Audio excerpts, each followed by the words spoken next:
d'être venu aujourd'hui à cette rencontre, une rencontre importante qui se situe le 10 juin, journée qui a marqué la fin de la conférence nationale par la cérémonie de lavement des mains qui a confirmé la volonté des Congolais pour une réconciliation nationale et la préservation de l'unité nationale.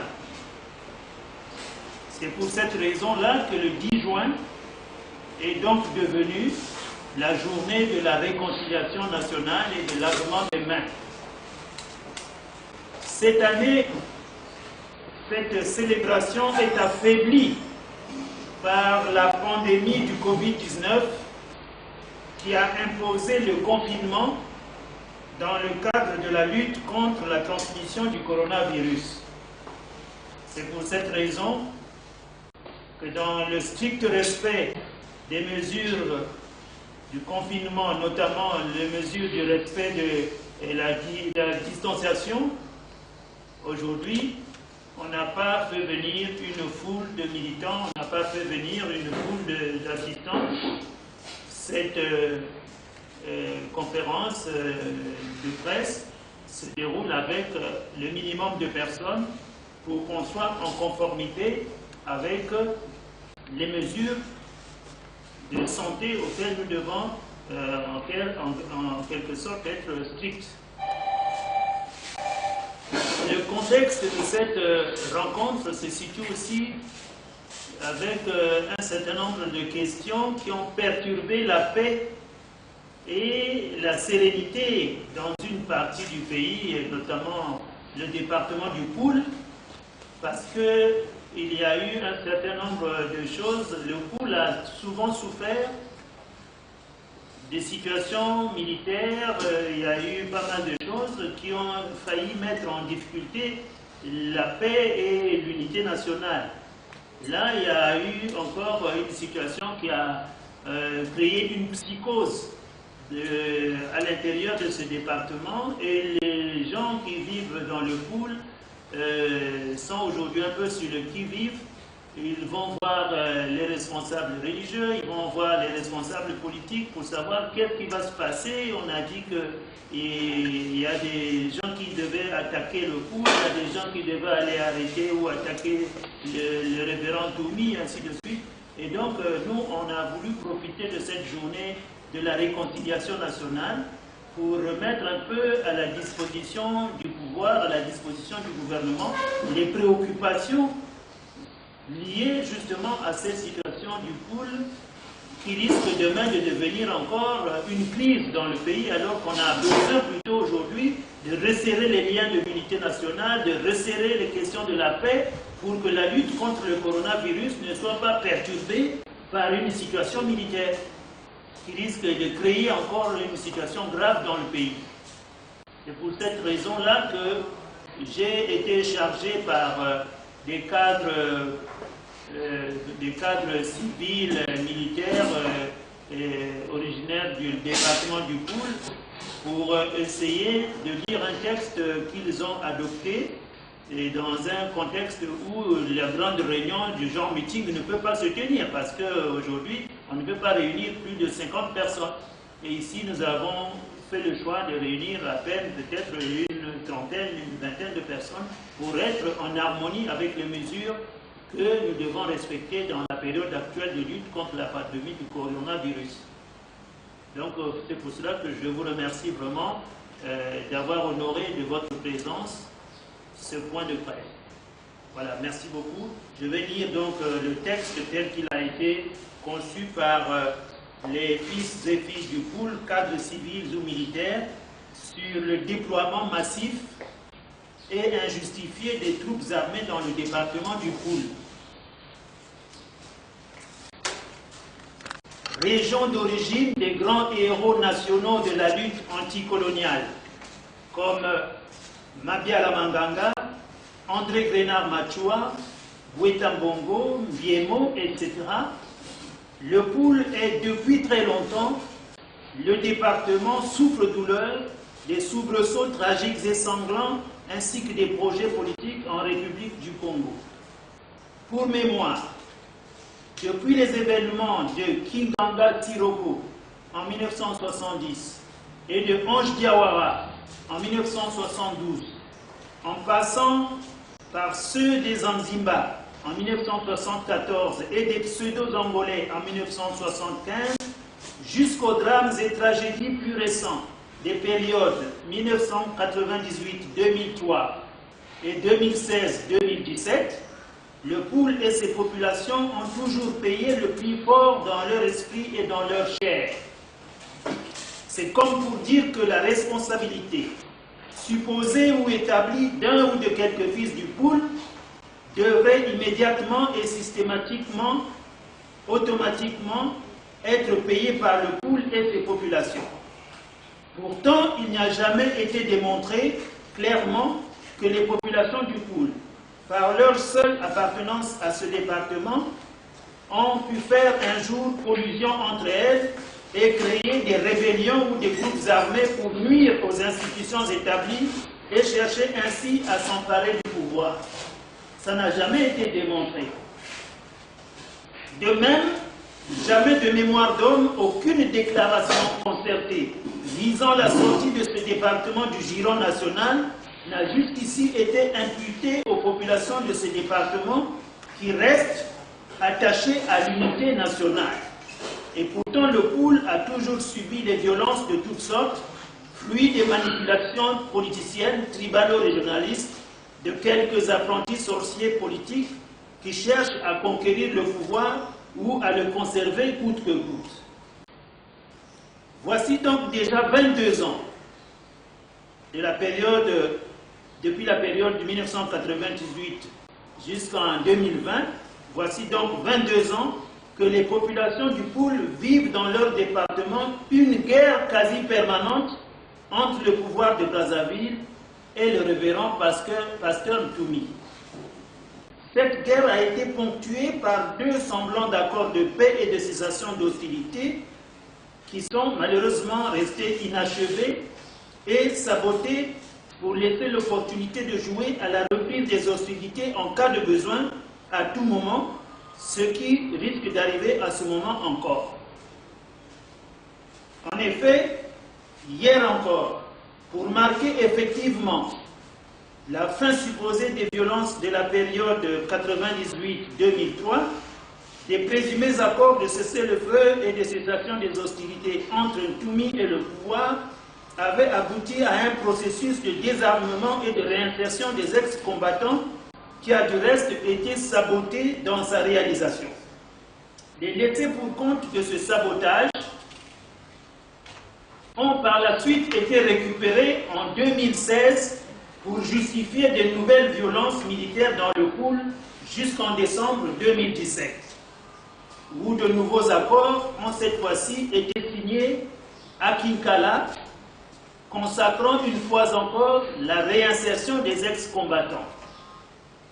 Depuis ces nouveaux accords, ce volet réinsertion des ex-combattants est toujours resté lettre morte jusqu'à ce jour, constituant ainsi à nouveau un réservoir, si ce n'est un alibi facile, manipulable et corvéable à volonté. Les mêmes causes produisant toujours les mêmes effets, voilà qu'on parle aujourd'hui encore des bruits de bottes dans le Poul. En effet, depuis quelques mois, le Poul est de nouveau accusé injustement par certains services spéciaux de la force publique en utilisant des prétextes fallacieux juste pour poursuivre la concrétisation des ambitions et stratégies du pouvoir. Il y a eu un document qui avait circulé dans les années 97-2000 intitulé Opération Mouebara. Vrai ou faux, ce document signé par le président de la République était adressé aux membres d'un comité mixte d'action spéciale. En effet, comment donc comprendre que pendant qu'aujourd'hui l'humanité tout entière lutte contre la pandémie du Covid-19, on assiste concomitamment au Congo à un déploiement massif, injustifié des troupes militaires dans le département du Poul. Nous, citoyens congolais, cadres civils, politiques ou militaires, Bakongo est fier de l'être originaires du Poul et des autres départements du Congo, ensemble avec tous les citoyens congolais de tous les autres départements de notre pays, épris de paix, de justice, de solidarité et de liberté, constatant avec indignation qu'au moment où les intérêts vitaux de la nation sont mis en péril et son existence même gravement menacée par le coronavirus et la crise multidimensionnelle qui frappe le Congo depuis plusieurs années, voilà que refait surface un autre virus bien connu des Congolais, le tribalisme, que l'on combat depuis longtemps et que nous voudrions vaincre à jamais pour préserver l'unité nationale et la cohésion nationale. Hélas, à ce jour, deux agents vecteurs de ce virus du tribalisme, formellement identifiés dans l'entourage du président de la République, en assurent la propagation. L'amiral Jean-Dominique Okemba et le colonel Didas Bangui ont été accusés injustement ou à raison parce qu'il y a eu des messages ou des vidéos qui ont circulé dans les réseaux sociaux. En effet, en mars 2020, à Oyo, selon les informations qui ont circulé, en présence de M. Maurice Nguesso et devant une assemblée de sages supposés ou réels, Jean-Dominique Okemba, rongé par le virus du tribalisme et ivre de haine et de préjugés contre les Bakongo, a déclaré entre autres ce qui suit: « Nous avons bombardé le Poul et le ciel n'est pas tombé ». Un mois après, en avril 2020, rongé par le même virus, le colonel Bangui, lui aussi ivre de haine et de préjugés contre le Poul, a emboîté le pas à l'amiral Jean-Dominique Okemba en improvisant à Makelekele, devant quelques vendeuses du marché Gouro, toutes Bakongo, un meeting au cours duquel il a proféré des menaces contre le Poul et les Bakongo dont les enfants auraient, selon lui, perçu de l'argent et reçu des armes pour fomenter un coup d'État contre le pouvoir en place avec l'appui d'éléments qui, toujours selon ces deux officiers accusateurs, des éléments donc qui seraient originaires de la RDC. Outré par ces bravades de l'amiral Jean-Dominique Okemba et les propos irresponsables du colonel Bangui, auxquels nous ajoutons ceux autrement tribalistes tenus par des éléments de la force publique lors de l'incident dont a été victime en présence du directeur général de la police, le professeur médecin Jean-Louis Bois, conseiller à la santé du Premier ministre, à qui on a reproché son appartenance à l'ethnie Téké. Face à tous ces comportements et propos dignes de la radio 1000 collines du Rwanda de triste mémoire, nous tenons à faire observer à ces officiers et au pouvoir en place ce qui suit, qui est du reste valable pour toutes les sociétés et nations pluriethniques africaines du sud du Sahara. Là où des tribus se croient supérieures les unes aux autres, là où des choix politiques, économiques et socioculturels sont subordonnés aux préjugés de telle ou telle autre tribu, là où enfin, pour la faute d'un seul ou de quelques-uns des membres d'un groupe, on punit tout le groupe et la multitude, là se trouve alors le paradis de l'intolérance, de l'exclusion, de l'injustice et au bout du compte, le paradis des crimes de masse. Pour l'avoir compris longtemps à l'avance, les pères de l'indépendance, je peux citer pour ceux qui ne connaissent pas les pères de l'indépendance, Jacques Opango, Fulbert Youlou, Félix Tchikaya et les autres, ils avaient voulu faire du Congo une république, certes plurielle, mais résolument laïque, une et indivisible. Plurielle, une et indivisible, en ce que les communautés ethno-linguistiques qui la composent participent à la souveraineté nationale, à la consolidation de l'indépendance et à la sauvegarde de l'intégrité territoriale. Laïque, parce que la conscience d'appartenance à une communauté ethnique et le sentiment national n'y sont pas antagonistes, mais plutôt complémentaires, tout en consacrant la primauté du sentiment national. Par ailleurs, nous tenons à rappeler au pouvoir actuel et notamment à notre frère l'amiral Jean-Dominique Okemba et au colonel Bangui que la force publique se doit d'être apolitique et républicaine. Aussi, soucieux de restaurer la concorde nationale pour préserver l'unité nationale suffisamment mise à mal par les expériences vécues à travers les différents régimes qui se sont succédés et en conséquence de tout ce qui précède, nous nous en référons au chef suprême des armées et à la justice nationale pour faire toute la lumière sur les bombardements du Poul signalés et reconnus par l'amiral Jean-Dominique Okemba, ainsi que sur les armes qui seraient détenues par les fils du Poul, notamment par le pasteur Ntoumi, Pablo et Indien, tous résidant dans ce département du Poul, qui est également une zone de défense militaire nationale, la zone de défense numéro 8 de notre pays. Par la voix de ces cadres et de ces populations, le Poul sollicite, voire exige, de Monsieur le Président de la République, chef suprême des armées, la sortie, voire l'expulsion sans condition de M. Ntoumi et de tout son spectre du Poul pour apaiser définitivement le département du Poul. Nous exigeons par ailleurs que Pablo et Indien, accompagnés bien sûr et logiquement par leur chef, le pasteur Ntoumi, viennent s'innocenter officiellement à Brazzaville dans les médias, si et seulement si ils ne sont pas de mèche avec les animateurs du pouvoir dans ce projet de destruction du Poul qui risque de se produire tel que ça se passe dans les prochains jours. Au cas contraire, ils devront en tirer toutes les conséquences prévues par les ressortissants de cette région du Poul. Une fois encore, nous répétons que le Poul n'est pas un champ de bataille, ni un champ de tir ou d'entraînement. Cette fixation de la violence politico-militaire dans le Poul n'exprimerait-elle pas tout simplement le triomphe de l'aile tribalo-régionaliste du pouvoir actuel?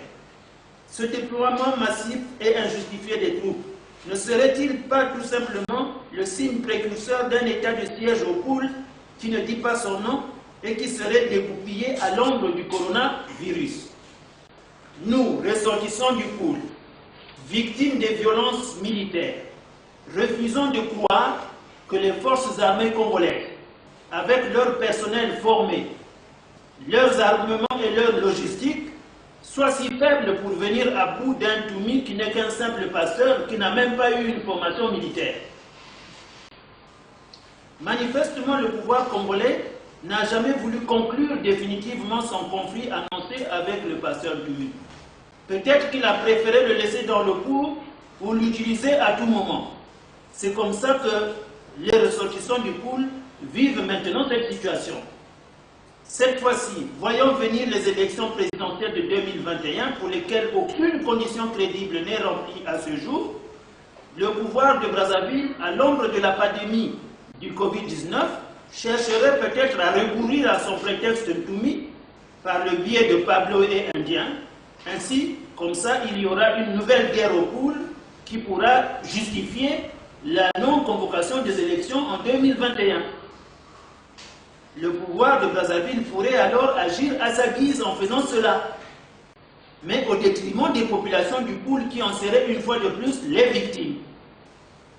Maintenant que les preuves de la manipulation de Ntoumi et ses éléments par le pouvoir de Brazzaville sont évidentes à travers les Willy Mansanga hier et les 12 apôtres aujourd'hui, preuves qui ont par ailleurs été confirmées lors des procès des généraux Norbert Dabira et Nyangambwala, procès qui a révélé officiellement et publiquement d'où Ntoumi, le pasteur, tirait sa logistique et sa fortune. Le Poul et ses populations demandent qu'on cesse donc de les importuner avec le scénario envisagé par le fameux colonel Bangui Didas. Quoi qu'il en soit, et en guise de conclusion générale, nous, habitants, cadres, civils ou militaires, ressortissants du pool, de toutes conditions, dénonçons avec fermeté cet énième épisode de violence qui semble programmé dans le pool et qui ne participerait en réalité qu'à enfoncer davantage ce département dans la misère, mais surtout qui contribuerait à masquer l'échec des pouvoirs publics à tirer le pays vers le haut, en trouvant ainsi une hypothétique justification à la saignée du trésor public. Prenons à témoin l'opinion nationale et internationale sur toutes ces velléités de déstabilisation et de destruction du pool, département encore fragilisé par les derniers événements de 2016, dont les stigmates ne sont pas encore cicatrisés ni disparus. Interpellons vivement les pouvoirs publics ainsi que la communauté internationale pour tout mettre en œuvre afin de faire échec et de mettre définitivement fin à toutes ces manœuvres machiavéliques d'un autre monde qui n'ont pour but inavoué que de faire du pool le bouc émissaire idéal dans la réalisation de sombres desseins. Invitons les autres départements du Congo à ne jamais plus se laisser charmer par les sirènes du tribalisme et du régionalisme en faisant preuve de solidarité en vue d'un Congo fort, certes pluriel, mais résolument un et indivisible dans la paix. Exigeons le désengagement sans condition des unités militaires subsidiaires à celles initialement et normalement installées dans le département sous l'autorité du commandant de la zone de défense militaire numéro 8. Faites à Brazzaville le 5 mai 2020. Les signataires, je vous remercie. Maintenant, s'il y a des questions,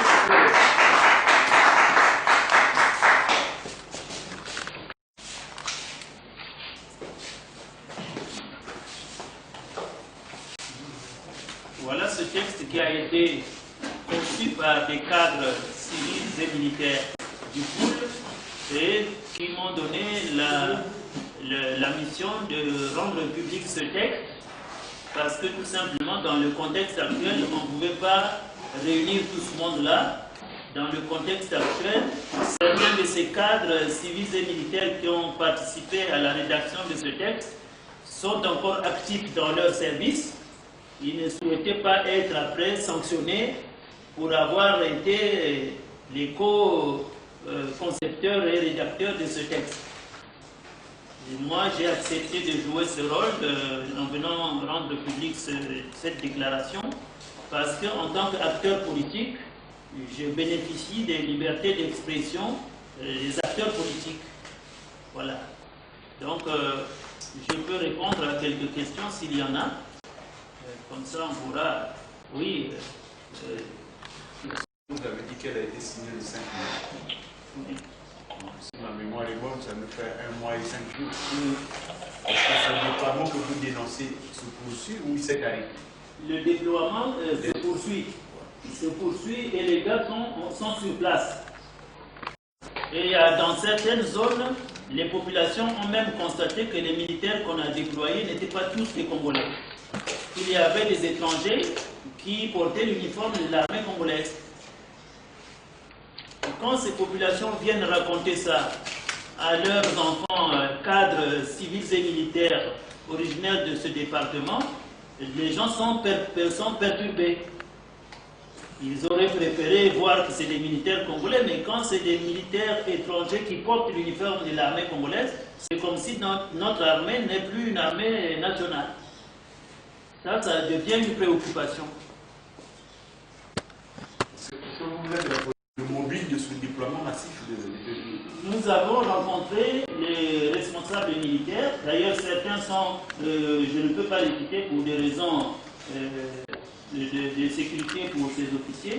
Ils étaient indignés de constater qu'une partie de ce déploiement dans le département du Poul n'a pas été confiée sous l'autorité du commandant de la zone militaire du Poul. Donc ces troupes se retrouvent dans une zone qui est dirigée par un commandant militaire de zone, mais ces troupes ne répondent pas aux ordres de ce commandant militaire. Et il y a même des officiers du haut commandement qui n'ont pas eu la maîtrise des troupes qui sont déployées dans le pool. La question c'est de savoir donc qui a déployé ces troupes-là. Surtout si ces troupes n'ont pas été placées sous l'autorité de l'officier que tout le monde reconnaît comme étant le patron de la zone de défense militaire du pool. La zone numéro 8 a un commandant. Mais ce commandant n'a aucune autorité sur les troupes qui sont déployées dans sa zone d'influence. C'est comme si on lui faisait un commandement de doublure dans une zone où il est censé être le chef de l'armée.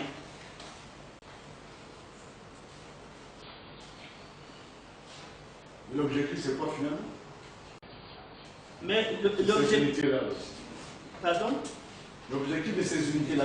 L'objectif de ces unités, c'est ce qu'on avait dit, qu'un certain Pablo et un certain Indien, deux gars qui sont des proches du pasteur Toumi, auraient reçu de l'argent et volé des armes ou reçu des armes avec un objectif d'attaquer le pouvoir et de faire comme un coup d'État. Mais une situation comme celle-là, quand on l'annonce, il faut qu'on mène une enquête pour savoir si c'est vrai ou si ce n'est qu'une manipulation. Et les cadres politiques du pool, qui sont très nombreux, sont étonnés de voir qu'une telle initiative des cadres, des gens proches de Ntoumi, de prendre des armes et d'attaquer le pouvoir en place, ait pu être décidée sans même qu'il y ait une consultation, une concertation des acteurs politiques ou des cadres. Du coup, si on attaque ces gars qui ont, en quelque sorte, qui sont dans le pool, qui veulent attaquer le pouvoir, si on attaque ces gens-là, qui vont être les victimes? Ça va être la population. Ça va être les villages qui vont être brûlés, qui vont être attaqués, qui vont être détruits, alors qu'en réalité, ces populations n'y sont pour rien, alors qu'en réalité, les cadres civils, politiques et militaires ne sont même pas associés à Ntoumi dans un tel objectif qui serait celui de mener une action militaire. C'est pour cela qu'on a dit, si c'est une réalité, il faut qu'il y ait une véritable accusation. Il faut aussi que si les Ntoumi disent que ce n'est pas vrai, il faut qu'ils viennent démontrer que c'est pas vrai, qu'ils ont raison, on les accuse pour rien. L'objectif des gens du pool, des cadres du pool qui ont travaillé à la rédaction de ce texte, c'était d'éviter qu'une nouvelle violence vienne encore détruire ce département au moment où les populations de ce département sont à peine en train d'essayer de reconstruire les villages qui ont déjà été détruits, au moment où, dans le cadre national, la lutte contre la pandémie limite aussi les mouvements dans le département. Donc c'est cette situation-là qu'on veut prévenir. On ne voudrait pas que le pool devienne encore la source d'une situation ou d'un état de siège dans le pays et dans la ville de Brazzaville. Je dois donner une question. Oui. Pourquoi c'est toujours le pool qui est mis sur la sellette? Pourquoi toujours le pool qui est mis sur la sellette? Où se trouve le président de Ntoumi? Dans quelle localité? Depuis sa sortie, on ne connaît pas exactement dans quelle localité il est logé. Voilà mes deux préoccupations. D'accord.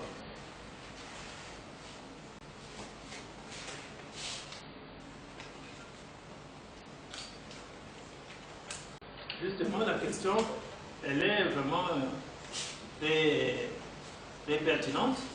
Pourquoi c'est toujours le pool qui est en quelque sorte mis sur la sellette et accusé?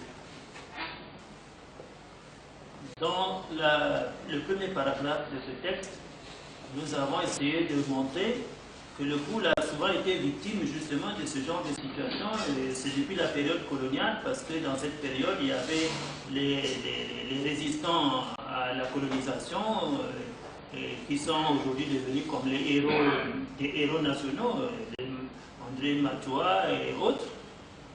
Il y a eu d'autres situations encore, avec les Ange Gawara, avec les Kinganga Siroko. On a vu comment dans la foulée de ces gens-là, d'autres personnes du pool des cadres ont souvent été tuées. Les Franklin Bukaka sont morts en 1972. Ce n'étaient pas des hommes politiques, mais on les a tués parce qu'on les a assimilés à des proches de Ange Diawara. Comme aujourd'hui, on assimile aussi pas mal de personnes, de jeunes du pool, comme des proches du pasteur Toumi. Donc il s'agit plutôt de mettre un terme à tout cela à travers soit une espèce de réconciliation nationale. C'est pour cela que cette date du 10 juin est une date symbole, historiquement, pour essayer de réparer toutes ces situations qui perturbent un peu la paix et l'unité nationale. Une crise du pool va devenir une source de déstabilisation et de perturbation de la paix dans le pays. Toumi se trouve où? Toumi se trouve dans le pool. Pourtant, on avait décidé qu'il sorte du pool et qu'il s'installe. Il était venu s'installer d'ailleurs à Brazzaville. Il avait des fonctions même au niveau du pouvoir, puisqu'il avait eu un statut de haut commissaire. Toumi est reparti dans la brousse. Toumi est reparti dans la brousse en 2016 de lui-même dans le cadre de la libre circulation des personnes et des biens. C'était logique. Il repart dans un département qui est censé être son département d'origine. Mais Toumi n'a jamais été... Tous les groupes armés du monde bénéficient de bases aériennes qui leur apportent la logistique et le soutien. Comment un Toumi, qui n'a jamais été un fonctionnaire, qui n'a jamais été un acteur politique, qui a été juste un pasteur dans une église, je dirais une église de réveil, une église locale, comment un Toumi a pu acquérir des armes, avoir les moyens de vivre dans une espèce de retrait en tant que maquisard, sans avoir de soutien au niveau d'une base arrière, soit d'un pays voisin ou à l'extérieur. Il est sur le territoire national, un territoire national qui a une armée de professionnels, qui est formée, qui savent comment on peut arrêter une telle situation, et qui n'ont jamais réussi à vaincre un Toumi qui n'est qu'un amateur militaire, ce n'est pas un professionnel. Quand le procès d'Abira et Nyangambwala s'est déroulé, au cours de ce procès-là, les deux accusés ont annoncé comment ils étaient en collaboration avec Toumi. Comment certains avaient fourni des armes, comment d'autres avaient fourni des moyens logistiques. Les ressortissants du pool vont certainement entretenir le pasteur Toumi lui-même pour lui demander de quoi il s'agit, quel est le problème. Toumi se trouve actuellement dans la zone de Mayama et Kindamba. Dans cette zone de Mayama et Kindamba, les populations se sentent en insécurité totale quand il s'agit d'annoncer l'attaque de Toumi ou l'attaque, donc ça va se passer dans cette zone et les populations ne savent plus où est-ce qu'elles doivent courir, où est-ce qu'elles doivent aller se réfugier. Si on peut éviter cette situation-là, autant mieux que dès à présent, on essaye d'en parler pour que la situation que nous impose nationalement la pandémie du Covid-19 ne vienne pas s'aggraver par une situation militaire qui n'a rien à voir avec le coronavirus. Déjà que nous avons aussi une situation économique qui fait que le pays est presque en cessation de paiement aujourd'hui. Toutes ces trois situations risquent de dégrader socialement le pays. Il faut donc déjà, pendant qu'on est déjà en train de lutter contre la crise multidimensionnelle avec laquelle nous avons signé, le pays a signé un accord avec le Fonds monétaire, mais cet accord est aujourd'hui gelé parce que les réformes qu'on nous a demandé de mettre en place n'ont pas encore été exécutées. Le FMI a donc gelé l'accord qu'ils ont signé avec le Congo. Ça rend la situation du pays difficile.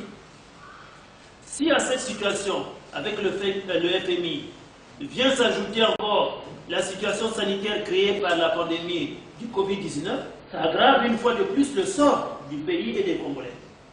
Mais si à cela, nous-mêmes, Congolais, nous venons ajouter par nous-mêmes la situation du pôle, en y introduisant une nouvelle situation militaire qui va encore dégrader, nous allons faire face à 3 situations difficiles au même moment. Ça va dégrader le climat social dans le pays gravement.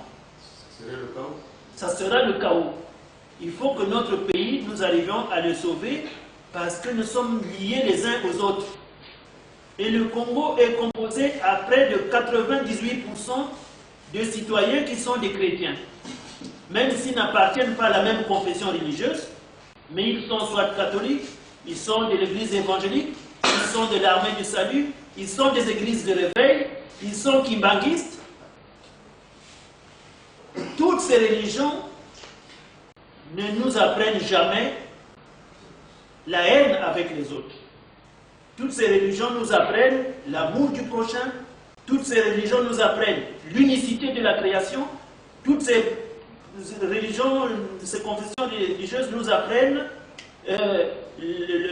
l'existence d'un Dieu unique, créateur du ciel et de la terre.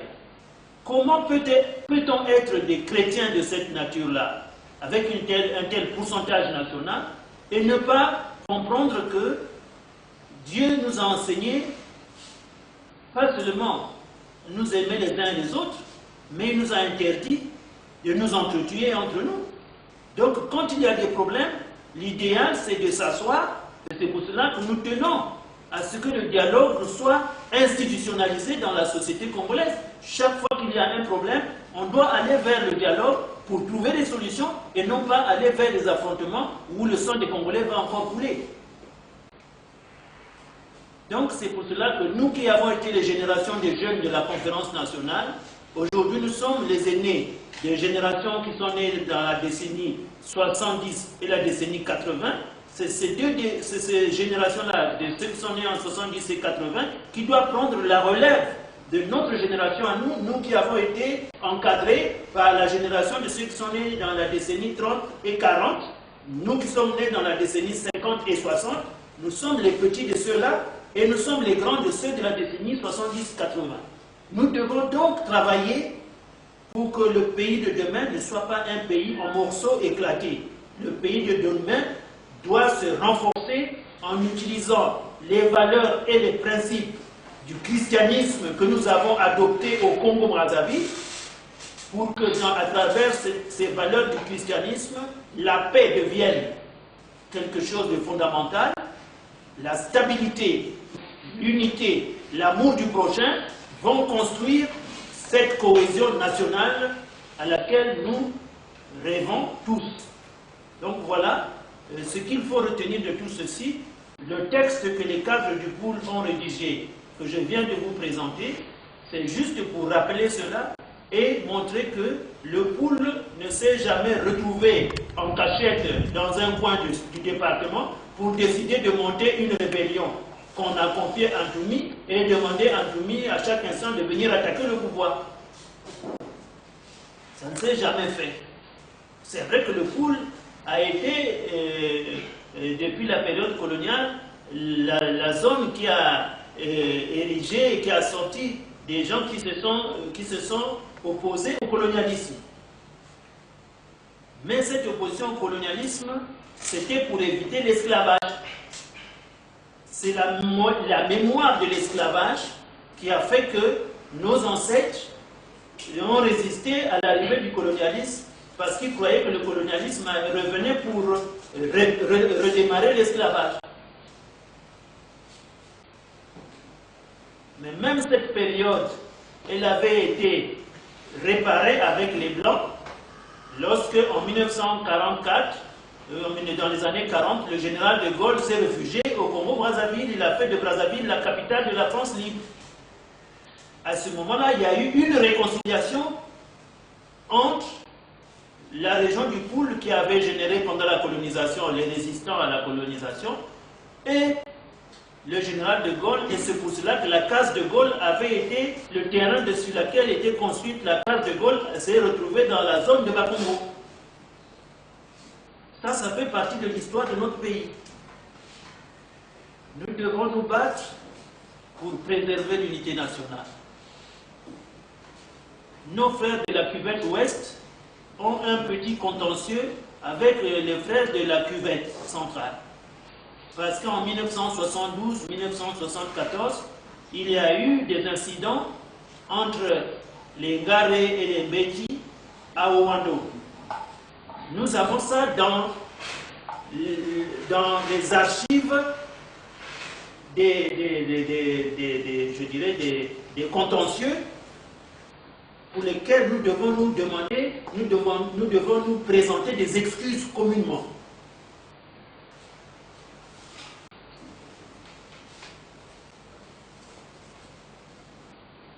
L'unité du pays va devenir une nécessité dans cette période qui marque le début du 3e millénaire. Le 3e millénaire, la communauté internationale est en train de mettre en place un nouvel ordre mondial qui va faire de l'Afrique le centre ou le continent à partir duquel le 3e millénaire va être géré. Le 2e millénaire a été géré à partir du continent américain. C'était un choix des Européens pendant le début du 2e millénaire, donc dans les années 1100, 1200, 1300. C'est à ce moment-là qu'ils ont décidé, et dans les années 1500, 1600, 1700, ils ont envoyé les migrants. C'est comme ça qu'ils ont présenté les Diego Cao, les Vasco de Gama comme des explorateurs. Mais en réalité, c'était des migrants. Partout où ils ont découvert des terres, ils ont installé des colonies. C'est comme ça qu'ils ont occupé le continent américain, ils ont occupé le continent africain, ils ont occupé une partie du continent asiatique. Aujourd'hui, il va falloir repenser le contenu ou la teneur de la coopération internationale pendant le 3e millénaire. Nous qui travaillons dans des réseaux internationaux, nous travaillons sur ça. Donc voilà, s'il n'y a pas de questions supplémentaires. Oui. Président, la question de l'unité nationale a toujours été au centre des préoccupations en ce qui concerne le département du Pôle, avant de toute fasse une déclaration. Pensez-vous que cette fois-ci, cette énième déclaration aura un impact considérable? Nous espérons qu'il aura un impact quand même, parce que je n'ai pas la mission de citer ceux qui ont participé à cette réflexion, à cette rédaction, parce qu'on veut relancer l'économie du Pôle. Aujourd'hui, l'économie du Pôle est à l'arrêt. Et à l'arrêt parce que les villages ont été un peu bousculés, la reconstruction des villages n'a pas été achevée. Les gens sont juste en train d'essayer de repartir dans les villages qui ont pendant longtemps. Et là, quand on réinstalle les militaires, c'est comme si les gens sont à nouveau. Donc, nous visons vraiment que ça puisse avoir un impact. Et nous espérons que le président va accepter qu'on essaye de trouver plutôt une solution apaisée à cette histoire du Pôle qui aurait des éléments, des enfants et des garçons en armes, qui auraient reçu de l'argent. On ne sait pas de qui ils ont reçu l'argent, ces gens-là. C'est pour ça qu'on a demandé que les Dumi et ces éléments, Pablo et Indiens, viennent expliquer c'est quoi cette histoire. Ils sont accusés d'avoir reçu de l'argent et des armes. Mais de qui? Si les cadres du Pôle, civils et militaires, ne sont pas ceux qui leur auraient donné de l'argent ou trouvé ces armes-là, ils tiennent ces armes-là de qui et pourquoi ils choisissent le site du Pôle pour mener ce type d'action alors que les populations du Pôle sont totalement étrangères à cette situation. Voilà le problème, comment il est. Donc voilà un peu ce que j'avais à dire un peu, et nous allons voir maintenant, après cette déclaration, les journalistes, vous allez relayer cette déclaration, on verra par la suite, parce que nous attendons que le gouvernement maintenant appelle ceux qui ont initié cette démarche pour dire, bon, qu'est-ce que vous proposez pour qu'on règle ce problème-là autrement? La dernière fois, le président l'avait déjà fait, et c'est comme ça que nous avons sorti Ntoumi du pool. Et que les gens avaient organisé aussi la concertation citoyenne du pool en 2007, où Ntoumi, officiellement devant les autorités nationales, s'était engagé à ne plus jamais déclencher des mouvements armés, lui Ntoumi. Donc, en 2016, est-ce lui qui a déclenché les tirs dans Brazzaville Sud? On ne sait pas. On dit que c'était ces gens à lui. Maintenant, là, ceux qu'on est en train de citer, Pablo et Indien, sont-ils encore sous le contrôle de Ntoumi quand on les accuse de vouloir attaquer Brazzaville? C'est pour ça qu'on a demandé, il faut qu'ils s'expliquent, tous les trois, pour innocenter les populations du pool et le département. Parce que personne dans le département ne leur a donné cette mission.